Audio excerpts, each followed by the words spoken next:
It's Wednesday, June 17th, 2020. I'm Tanya Harris, and welcome to TMI Daily, your daily roundup of everything people are talking about online since they aren't allowed to talk about it in person. Earlier today, Republican senators unveiled a bill to address the problem with policing in America. This comes 1 week after the Democrat-led Congress put out their own bill on the issue. Finally, a couple of bills Black people won't be the ones paying for. In a Wall Street Journal op-ed written by Mike Prince, the vice president claims that there's no second wave of the coronavirus coming.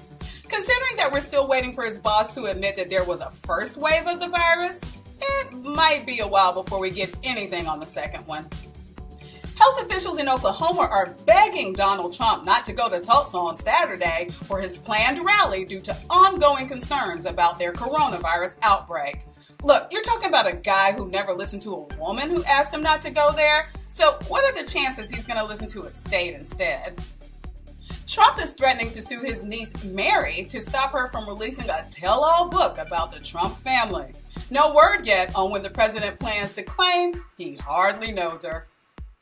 Erica Crisp, a Mayo Clinic worker, and 15 of her friends contracted the coronavirus after visiting a Jacksonville, Florida bar. I guess they made it in time for the buy one, get COVID-free special that the bar was running. A University of Chicago study claims that Americans are more unhappy than they have been in 50 years. Gee, I can't imagine why.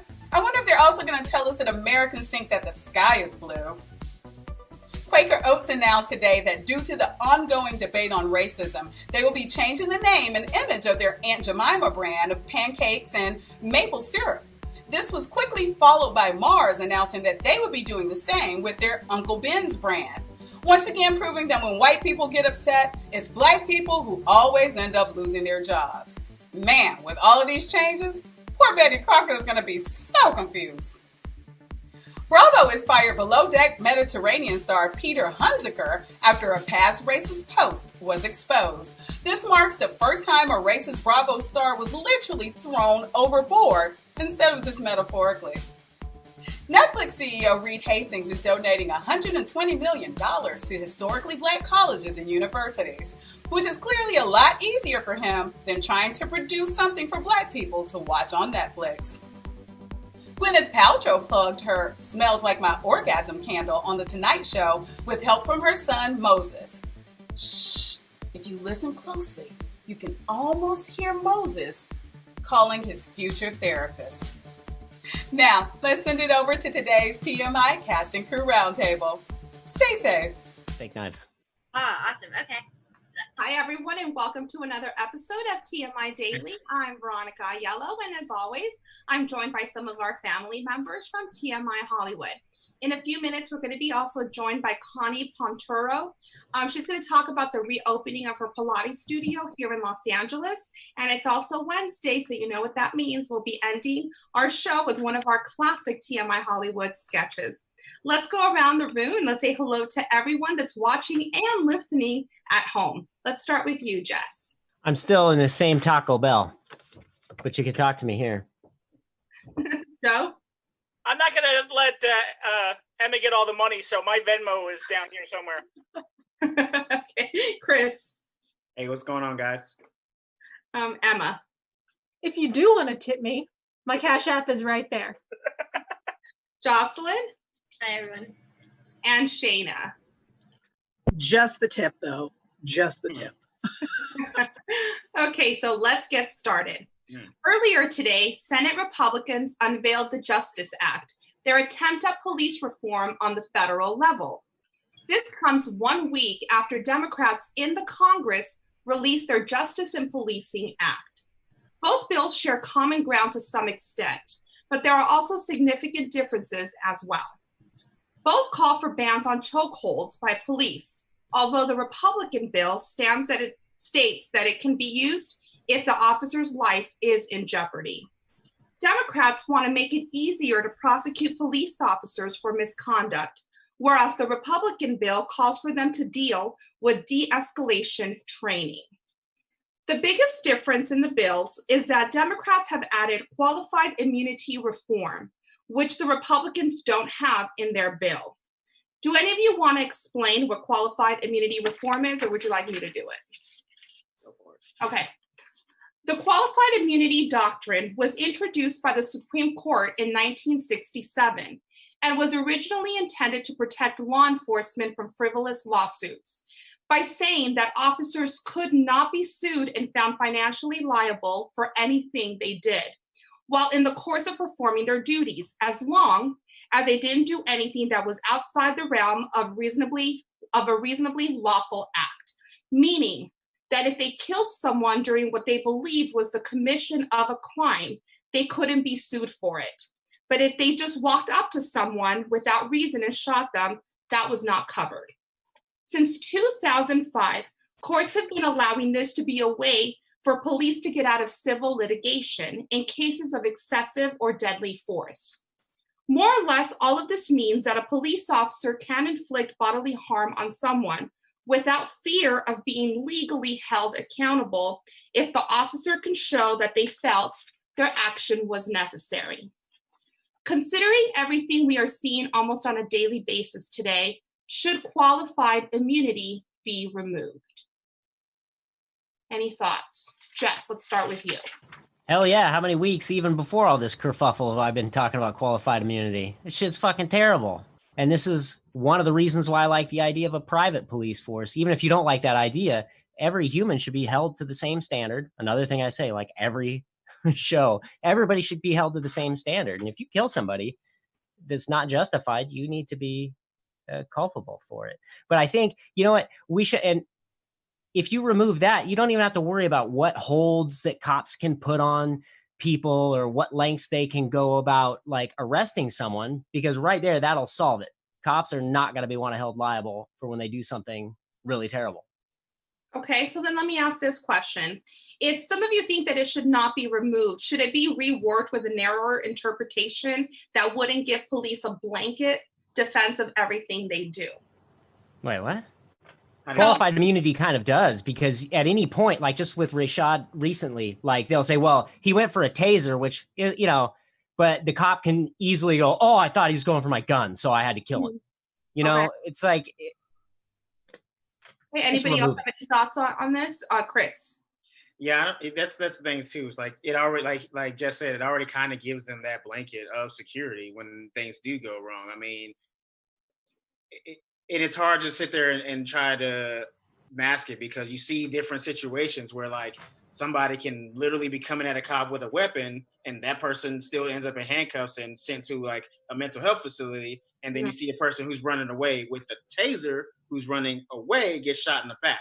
So yeah, I mean, you just gotta take it away, because honestly, cops shouldn't be getting in wrestling matches with suspects. Like that just breeds trouble. When you start wrestling with somebody and trying to physically subdue them, that's when your adrenaline starts pumping up. Like anybody who's ever, you know, done jujitsu or anything like that, when somebody's getting the best of you, your adrenaline spikes up and you start acting out pure instinct. And when you have these cops who aren't trained as intensely as other cops are around the world with like 2-year training programs and shit like that, ours is like 3 months, 6 months at best. Like that's not a person who's going to be trained enough to get their emotions in check, and they're going to act out pure instinct. And our basic human instinct is survival. So if I have a gun and you're getting the best of me, if I want to survive, I'm going to shoot you.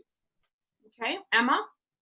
The thing that particularly bothers me about qualified immunity is not just that it stops cops from going to jail, but it stops them from even getting sued. Their defense is already in the law. If you were genuinely in a life-threatening situation and you had to shoot somebody, self-defense is a defense in a court of law. The idea that people are dying and there isn't even a deep investigation into what happened and why before a jury of peers is absolutely nuts. I mean, I think that generally, unless I'm wrong, we're all pretty much in agreement on this panel that there should be no qualified immunity. But I don't know, man. The fact that you can't even sue a cop for that is absolutely insane to me. Okay, Joe, and then I'll go back to you, Jess. Actually, my question is for Chris because Chris served. Chris, when you were a soldier, what rules were you under? I'm gonna guess that you were probably under tighter rules than what the police were. Oh, absolutely, absolutely. That like, I know I've talked about this before on here, but like literally, we would have like to even use self-defense, we would have to be like have out there, like, if it was we were walking around and like one bullet shot by, we couldn't start shooting. We'd have to get like more confirmed shots before we could start, figuring out where it came from, and then return fire. There was so much and physical subduing of a suspect if we thought they were suspected of terrorist or terroristic acts or anything like that. There was none of that. We didn't wrestle with locals and stuff like that when we were overseas in Afghanistan and Iraq. Like that wasn't allowed. The only time we could put our hands on them is if they were being detained in a sense of like we knew we got evidence that they come quietly. But if they start wrestling with us, we're not gonna start wrestling with them. Like, and plus, most of them are peaceful people, and if you got like 7 guns on you, they're not gonna start wrestling. Do you think that if the police were under those same rules that the military is, that things would be better off? In some ways, yes. But a lot of that reason why the reason why a lot of those rules work for us is because we had extended amounts of training. You know what I'm saying? Before I went overseas, I was training for over a year and a half before. And it wasn't like, training for a little bit and then like, it was like consistent training. Like in that year and a half, like I might have spent like 2 or 3 weeks on the base, and the rest of that time was like in the field somewhere training, emotional training classes, shit like that. Like there was all kinds of things that we were doing that the cops won't do. So yes, it would work, but if the training stays the same or the length of training stays the same, it's going to be a moot point. Right, but I can't see why we couldn't have the cops do the same thing. The difference between 6 months or a year and a half, if it gets things right. I mean, just my whole point is that the point I'm trying to make with Chris helping me here is that the military is under stricter rules than the police are. So obviously something has to change. Yeah. Mm-hmm. Okay, Jess. So I know all of you, like myself, are huge Frederick Bastiat fans. In Frederick Bastiat's The Law, one of my favorite economists, he talks about creating special laws. And this is kind of like, this has been a running theme for me all week about creating special classes of people. And cops are one of those special classes. And I totally agree with Emma that they should be held to a standard just like us. But this is the danger. And I think this helps me highlight what I've been trying to alliterate all week, which is that when the government gets involved of choosing these special classes, we have fucked up outcomes as like we do with the police. Obviously, it's not exactly the same because the police get to use deadly force, but it highlights that when the government get involved, that's when the problems begin. The second part is anybody noticed that most of these people that are getting killed by cops are getting killed for nonviolent crimes? Like these aren't like, it's not like Ruby Ridge or something, like most everyone that gets killed by the cops is for a nonviolent crime, like drinking and driving. The guy did, if you didn't hurt anybody, why the force? I don't understand. And he wasn't even actually drinking and driving. He had fallen asleep at a drive-through. Yeah. Still, it's nonviolent. And they called the cops because he had fallen asleep at the drive-through. But my point is, it's a nonviolent. Something happened. I agree with you. I'm not disagreeing with you. I'm just saying. Completely, yeah. But I know you're probably trying to derail my train of thought. It's a completely benign action and a gross overreaction by the cops, and because they know they can do because they're covered by qualified immunity. And the real problem here is that even if a cop does get sued, they've got the best lawyers. They have an entire fucking union behind them, an entire cartel that's their job to not only get them off but get them rehired. And usually after they commit this shit. What? They usually have the district attorney behind them. Yeah, it's just fucking, the whole thing's criminal from top to bottom. Okay, Shayna? Yeah, that's what I was going to say is that the issues are is that I I actually agree with both Chris and Jess. I've never have in the past, Jess. I know, I'm shocked as well.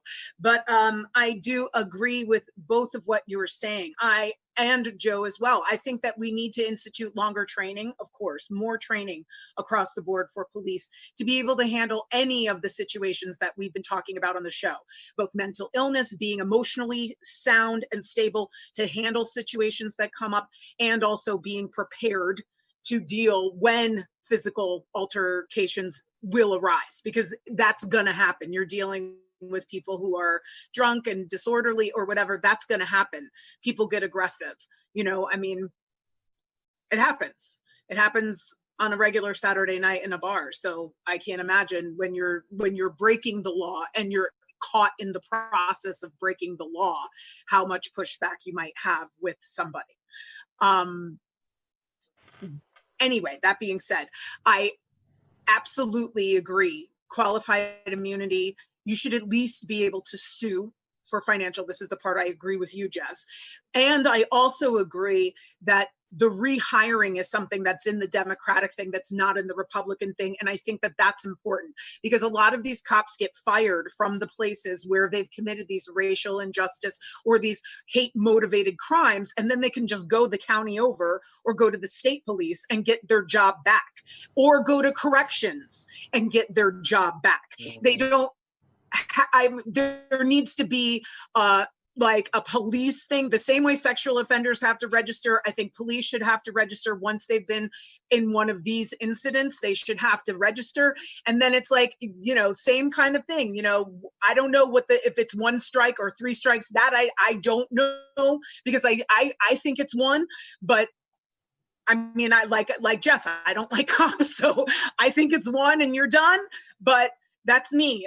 But I definitely think that they should register. So at least it comes up like, hey, do you know that Johnson's crazy, right? Because he was arrested and prosecuted 2 counties over for beating the crap out of somebody in cuffs. I think that people should know that, and it shouldn't be a shock when it comes up later that cops have done this multiple times, which a lot of these national stories, that is the case. These guys have committed these offenses multiple times before, and they've never had any problems. So that's why we get into this issue, is that it's like somebody needs to stop the guy who's a repeat offender.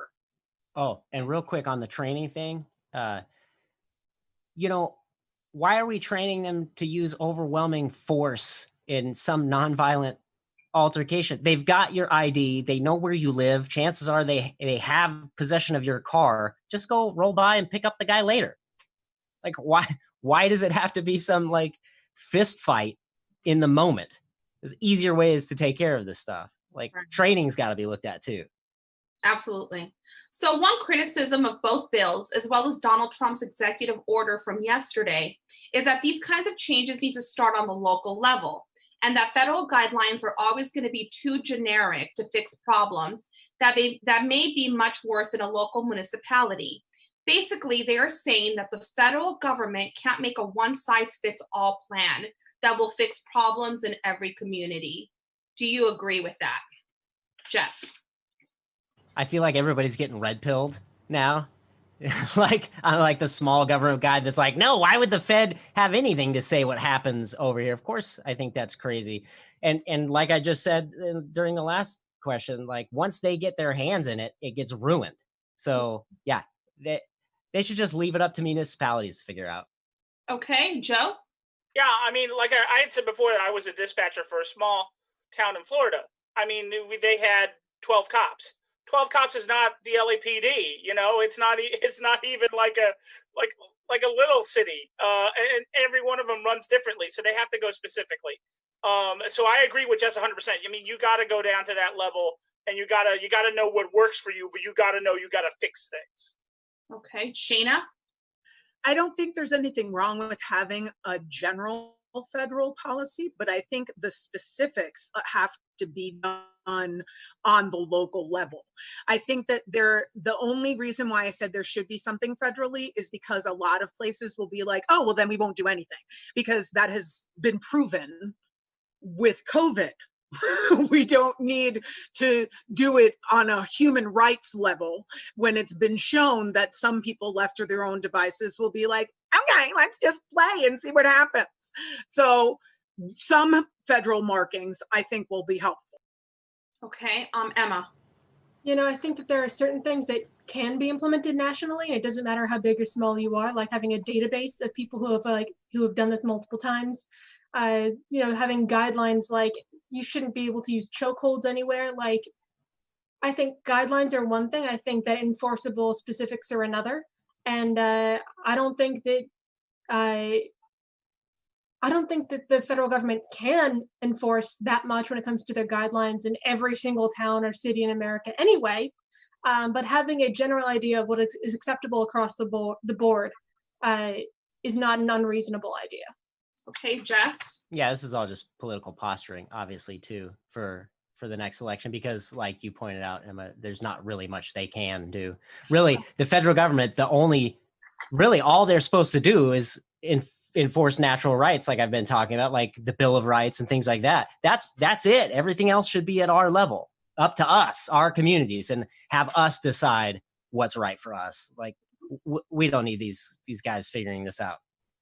Hey, Shayna. Well, I'll just say one good federal guideline that got implemented later that was not done state to state is the Miranda Act.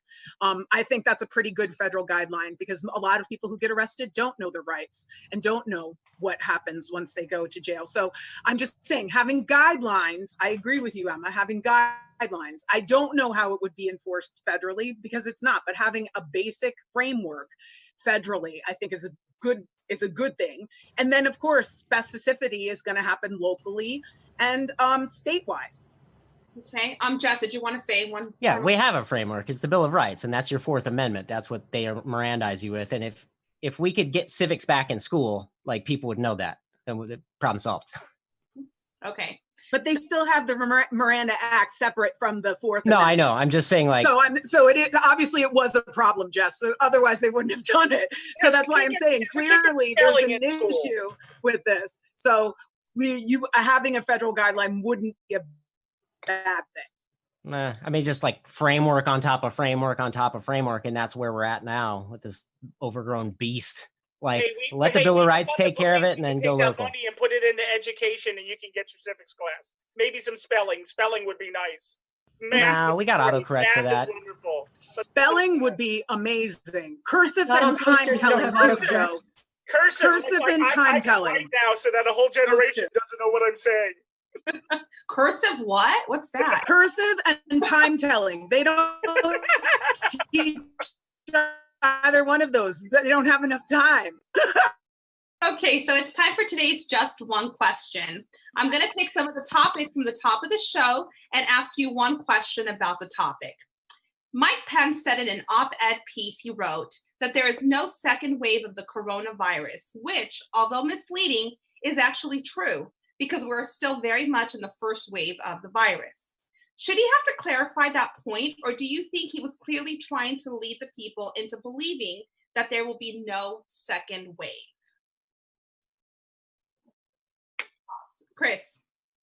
Yeah, in the grand scheme of things, if it wasn't him that said it, it wouldn't need to be specified down to like him saying that we're still but this guy, politics aside, he's just a nutcase, and he probably does believe that there isn't a second wave. So in his mind, when he said that, he's probably like putting his stamp down and saying that there's not going to be a second wave. We got nothing to worry about, that we've made it through the worst of it. But in general, yes, I think, most people probably understand that there is going to be a second wave and that we're still technically fighting the first of it because it's only been a few months and we, only know about 20% about how the virus works or, who's going to die and how it spreads and everything else. So. Okay, Joe? I think he's hoping that everybody gets it in the first wave, so that this way there really won't be much of a second wave. I think that's what he's kind of going for here. I think we could all hope for that. Can we all hope for that? Like that, yeah. Whoa, guess what? We accidentally built herd immunity. All right, problem solved. Let's go back to work. Nice. It'd be nice. Yeah, it'd be great. Okay, so yesterday, the Justice Department sued John Bolton to stop him from releasing his tell-all book about his time working in the White House. Today, Donald Trump threatened to sue his niece to stop the release of her tell-all book about the Trump family. And I just learned right before we came on air that there's a third book that's being released about Melania Trump called The Art of Her Deal, that talks about the reason why it took her 6 months to move into the White House, supposedly, was because she was renegotiating her prenuptial agreement. So that's the third book. So clearly, when it comes to Donald Trump, there is a lot to tell about. Which of these books do you think will cause more of a problem for him once they are published? What do you guys think? Joe? Well, I personally think it's the Bolton book. I've used my Audible credit to pre-order it because I don't want to give Bolton a lot of money, so I'll just use my Audible credit for it. But I think that's kind of the big one. I think Bolton really has a bad taste in his mouth, and he's going to talk about it. But I mean, the other ones, maybe the Melania one, because it seems like it's going to be a piece of fluff, but I mean, who knows? But at least Bolton was in there, and he's seen things. The other ones I don't know about, but he's seen things. So that's the one I want to hear. Yeah, I agree with you too. I mean, I think like the other ones, are kind of like family, like juicy, like gossipy. But the Bolton book, because it's going to give more of an insight into the administration and whatnot, I think that one's going to be really juicy. So we'll see. Shayna. Well, I am interested to see what Mary Trump, because we've never heard of Mary Trump before now. So I'm kind of wondering if she is the dark horse cousin who has all this inside information, because she's like, he's cruel to his children that he's not really hep to. So I can't imagine how he is at a family gathering or anything like that. So I agree, it'll probably be gossipy, but I think Mary's got a hot cup of tea that she's going to spill in that book, because someone gave her a book deal about it. I think there'll be a hot book cup. club, Shayna. Let's read the book together and we'll do a book club. Oh, I'm in 100%. And we can Zoom it, gossip it, however you want, Veronica. Yes. I'll set it up. Get my Libby ready.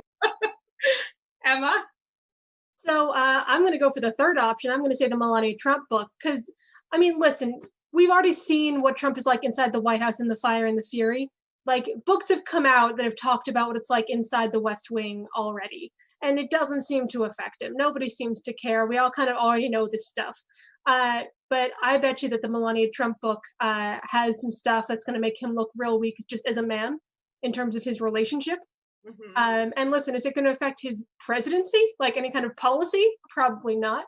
But in terms of being fun to read and affecting me personally, I will get a lot of gossipy satisfaction out of it. Mm-hmm. Okay, Chris, and then Jeff, really quick, because Connie's waiting to come on. Okay, yeah, well, real quick, I think none of them will affect him at all, because they're going to be great reads. But if there's people who are his supporters blindly, no matter what he does, no matter what he says, they're still going to vote for him. They're already been in the booths voting for him, already. So it's like, those books will be, and the people who didn't vote for him and people who already don't like him are going to read these books and it's just going to confirm their suspicions about him. So it's not going to change anything. It's going to be the same climate that we have right now. Okay, Jess? I don't think we're going to see anything from Melania's book. I think she's in it to win it. She's a smart girl. People don't think so, but kudos on her for renegotiating her contract. Like, good job. And as far as Bolton goes, that might actually pull some people towards Donald Trump's side. Bolton's a notorious war hawk. He's had a boner for Iran for like 30 years, trying to make them a scapegoat in the Middle East. Guy's a bad dude.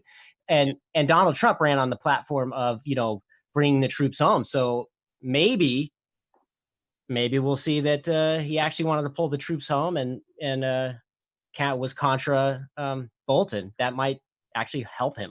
Okay.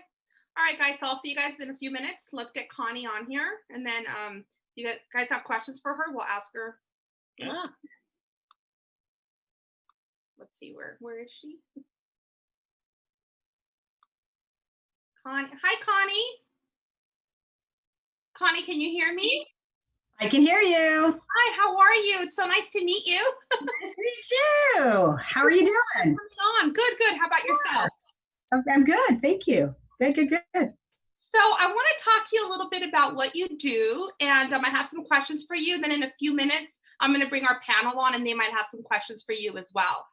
Just so you know, our panel is made up of some of our writers and some of our actors from our show. So Great, fabulous. So you own a Pilates studio. How long have you been in this business? I've been in this business 20 years. I've had my studio for 13, and I'm in Los Angeles in the San Fernando Valley in Woodland Hills. Okay, and we are putting your information up on the screen. Okay, cool. Great. So I want to ask you, since the pandemic started, how have you been dealing with it? First of all, what were some of the changes that you had to make, and how have you been able to do your job during this time? Yeah, I mean, it was pretty shocking. But I woke up, I think I closed on the 16th of March, and I woke up the next day and I knew I had to do something. So I started sending out to all my clients short workouts, inspiration, and meditation. So they came daily if they signed up for it. And then I knew very quickly that I wanted to do virtual Pilates mat classes. So within 10 days, I was up and running and have been doing it for 14 weeks. So yeah, so pretty interesting. My clients have been all over the place, not just my clients, anyone can join into the classes. And so I've had people from Wales and from Canada and all over. So it's been a fascinating experience. That sounds really interesting. Yeah. It's like every day we read, different guidelines. It seems like everything's changing, from day to day. And I was reading an article about a Pilates studio that just reopened in Silver Lake. Right. And some of the things that the owner was saying, some of the things that she's going to be implementing was something, along the lines of, hand sanitizer everywhere. Just basic things that we can expect. As you're getting ready to reopen, is there something that you find that's going to be challenging for you, or do you have any fears? Can you talk a little bit about that? Yeah, absolutely. So, my studio is small. There are only 5 reformers. They're already 6 feet apart. And so we have handles that were netting. And so I got plastic covering. So everything's plastic. You can wipe everything down. People come in with masks. They have a little basket where they put all their clothes in. They take their basket to their reformer. So everybody stays within their little sphere. I'm going to have to be totally honest with you. Most of my clients are older, and most of them are afraid to come out. Most of them have not been out very much, even some of my younger ones, for about 4 months. I mean, maybe to go to the grocery store, but they're having most stuff delivered. And so they're afraid. So it's, and everyone's like, you're still doing it online. And I'm like, of course. So it's an interesting, I think the biggest fear, it's not my fear, it's their fear coming in. Because how do you know the person next to you, and they have to sign a waiver, and we have to make sure they haven't been sick in 14 days, everything, because we have, as a health industry, a series of guidelines that we have to follow. And so pretty much they come in one door, they leave another door. We've made classes shorter so that I could make sure I could clean everything before next, no group is overlapping and stuff like that. So for me, I'm keeping it as safe as possible. But there are a lot of unknowns. And so it's really up to your, how secure you feel. And so we're going to see in time how people are feeling, right? Have you seen people go out to restaurants? Some restaurants are packed. I know. Mask on. And you're like, some people have no problem with that. And other people feel a little bit more fearful. So I really think it's how everyone's going to deal with it differently. Absolutely. It's definitely, a personal choice. And that I actually read about a study that they did here in Los Angeles, and they asked people, like gym goers, and they asked them how soon do you want to get back to the gym? And they said a little bit over 50% were ready to go back, but it was kind of like half and half. And then the other 50% that are still skeptical. So I guess I have one final question for you before we bring on the panel. Yeah. What advice can you give to people at home that are a little skeptical about going back to their workout routine, since we know it's such an important part of mental health and lifestyle? So what advice can you give people? Well, first of all, if they're not doing anything, let's get them into doing something that they feel good about. So they should be definitely walking, should be doing 30 minutes of exercise every day. And that can be broken up into 10 minutes, 10 minutes, and 10 minutes. Yeah. There's so much online. I teach a class online. I teach little workouts. I mean, there's so much stuff they can get. So that's what they should be doing. Then if they start to feel comfortable, they can try it. They can baby step it. And see how they feel. Maybe they come into the studio. For me, just one person at a time. They just do a private, and then they feel comfortable that way. And then maybe they'll go into a class. But I think this isn't going away. So people, at first it was like 2 weeks, a month. Now 4 months into it, this is not just disappearing. So how can we make our new normal our normal? Okay. We have wipes, and wear masks and have gloves, and we protect ourselves as much as we can, but then we do have to kind of see people and be out in the world. And I think people have to start moving, but again, at their own pace. When people say I'm not ready, I totally honor that. I get it. But that being said, small steps every day. You should be moving. If you've been eating nonstop, the refrigerator every hour is not your friend. And the bottle of wine you finish every night is not your friend. And so now it's time, after 4 months of this, I think now we have to start to take our self-care really high and start taking care of ourselves. Absolutely. Really, really taking care of ourselves, because this is going to be around. One of the things too that, that I've been reading as well about, gyms reopening is, they're also going to start limiting the amount of stuff people bring into them, like the gym bags, for example. Yeah. And things that you don't even think about until you actually read about it. And then you start thinking about, some places aren't even going to allow gym bags to come in. So it's just a whole different, allowing showers. They're limiting showers. Some places are not allowing showers. You have to bring in your own water. All that. Trying to keep it as limited as possible. To control it. I understand that, right? And it should make you feel safer, because I don't know about you, but in a gym bag, don't you just toss everything in? Right? I mean, it's like, yeah, I need that. Even if you don't use it, you feel better with it. So if you left that in your car and just went in and did your workout, again, they've done it as well as they could. If you wore gloves to use weights, that kind of stuff. Right. This is a challenge, definitely a challenge. It's a new world, definitely. It is a new world. Let me get everybody back on here now, guys, so they can join us. Hello, it's like the Brady Bunch. Does anybody have any questions for Connie that they'd like to ask, or any concerns, nothing that you want to address? Yes, Shayna. For any of the shared items, are the guests, or have you had to hire or get a new position that's just focused on the cleaning and maintenance of the studio? That is a great question. As of now, not, because I'm just opening. But I don't have anything that was really shared. I have taken out of the studio. It is like, we are very simple. If you have weights, I'll put weights right by you, and then those are washed. I have a germicide cleaner that I clean the doorknobs and the bathroom, and then the weights, and then everyone cleans their equipment. So I try to keep it very limited in terms of nobody sharing at all. Mm-hmm. Okay. Joe, did you have a question for Connie?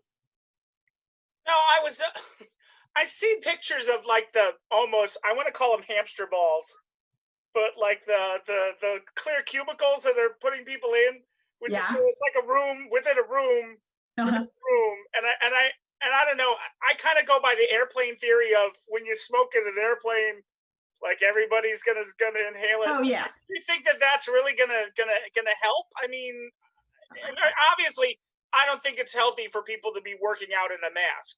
I've been trying to go around all day in the heat with a mask on, doing regular stuff, and it gets hot. I can't imagine people working out in it. So, I mean, do you think that long term, do you think it's not going to really make a difference? What's your feeling on that? Honestly, I don't know about the cubicle inside of a cubicle inside of a cubicle.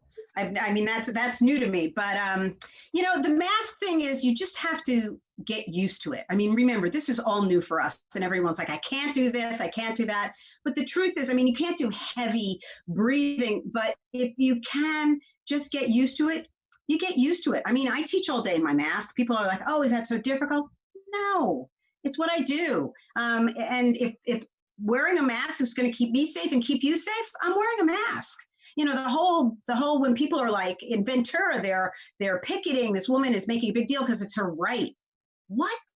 When did this become a whole a political thing. It's a mask. Do you think you want the doctor in the operating room operating on you without a mask?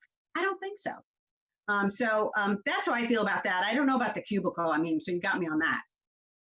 Oh no, take a look if you get a chance on the internet. I will. I definitely. They're hilarious. I love that. I can get little cubicles for everybody in their little. Yeah, they have clear plastic around them, so it looks like almost like a hamster box. Okay. Each person. I've seen them, Joe. They're totally set up individually. Yes. I could hang clear plastic shower curtains. Kinda. I could do that. That's a chic look. Yeah. Does anybody else have any more questions for Connie? No. Well, Connie, thank you so much for joining us. So please put your information up on screen, and good luck with your reopening. And who knows, you might see me at one of your classes. Please come on in. Come do Monday night meditation with me.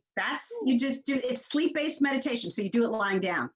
Oh, there you go. That's my kind of. I knew I'd get you on that. Thank you so much, Connie. Have a good night. Thank you. Bye. Bye.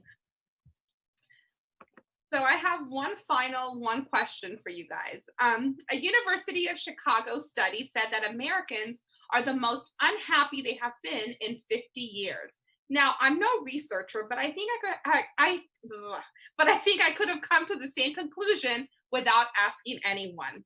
Should researchers be asking what's going on to make us happy instead of asking if we are happy? Let me ask the question again. Sorry. Should researchers be asking what it's going to take to make us happy instead of asking if we are happy? What are your thoughts on happiness? Chris? I find it hard pressed that there needs to be much research in what's making us unhappy. I think that it's kind of obvious, and not even talking about recent happenings, just what it's been like in the last maybe 10 years. There's just a lot of stuff that just hasn't made Americans very happy, and I don't know what will cure it. Honestly, I couldn't go as far as that. I don't know. I mean, a lot of it's definitely internal. But, I think a lot of it has to do with, our economy and how it is. I mean, the fact that we have to have like 6 jobs to make a comfortable living is just insane. You know what I mean? Like the fact that our dollar doesn't go as far as it used to. And there's like just a lot more stress to being an adult. And you know what I mean? And then that stress is passed along to your children, because if you have children and you're working your ass off and you got to provide for them, and they're still, you can't give them the things that they need, it's even more stress. So I think that's really the problem, is like there's no research needed. Just look at the world around you. Go outside and talk to people for 5 minutes. That's all the research you need. Yeah. Okay. Joe? I've been watching some videos on YouTube, weirdly, but the one of them that I found fascinating is, so they had people that have defected from North Korea to South Korea, and they have them trying all sorts of different cuisines. They had trying American barbecue and all sorts of stuff like that, because they wanted to get from them, because they came from a country where food was tough to get, and you was very limited on what you ate and things like that. But one of the things that seemed to be, now remember, these people are no longer in North Korea, and they really don't have a stake in the game, most of them. Their families got out with them and things like that. But one of the things that they all kind of kept saying was that the one thing that really bothered them about the West is that people are a lot less happy in the West than what they saw in North Korea, in the communist country, where they're being oppressed by the government, things like that. But they were like, but part of that oppression and things like that brought townspeople together. Townspeople all worked on each other, made sure that everybody had food and stuff like that. And they were like, there was a lot more camaraderie, and that in turn brought on a little bit more of a happiness that they don't see anymore.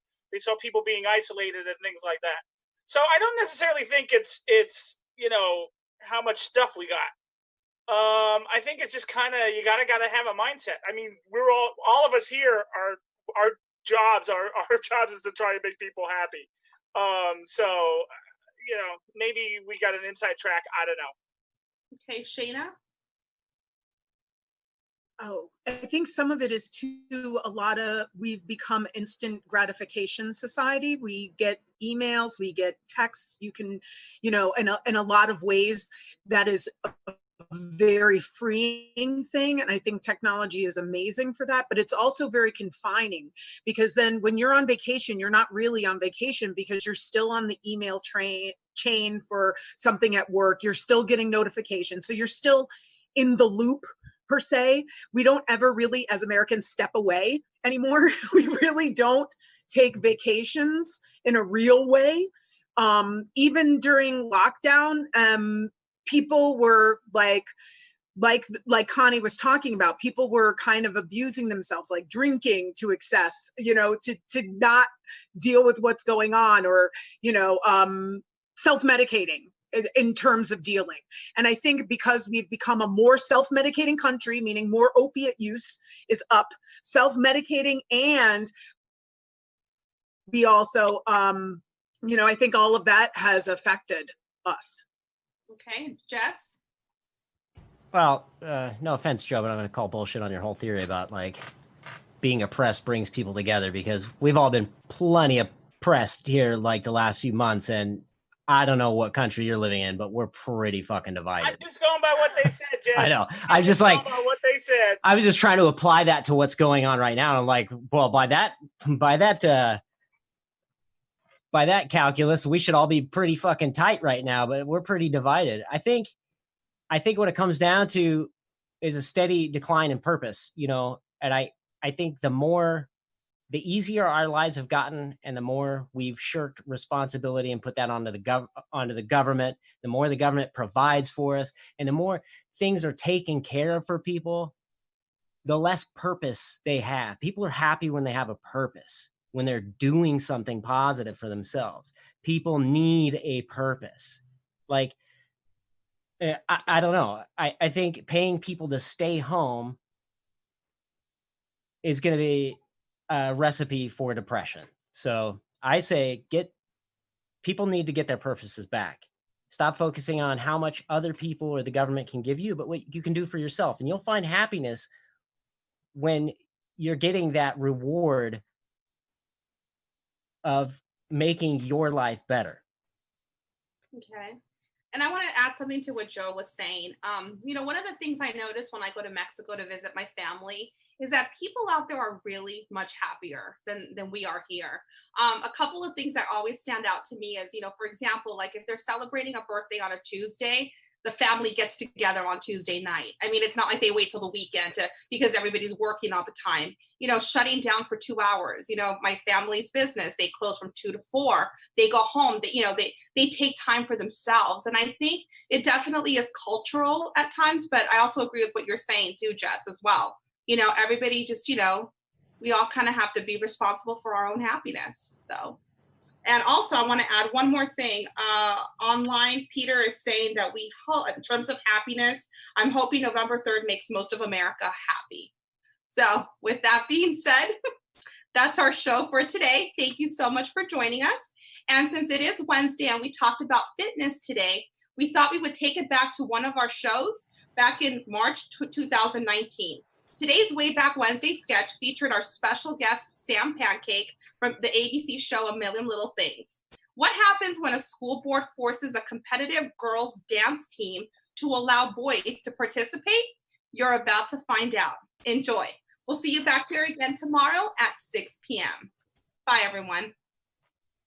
Tell me what you think of. Right, yeah, boom. Fighting.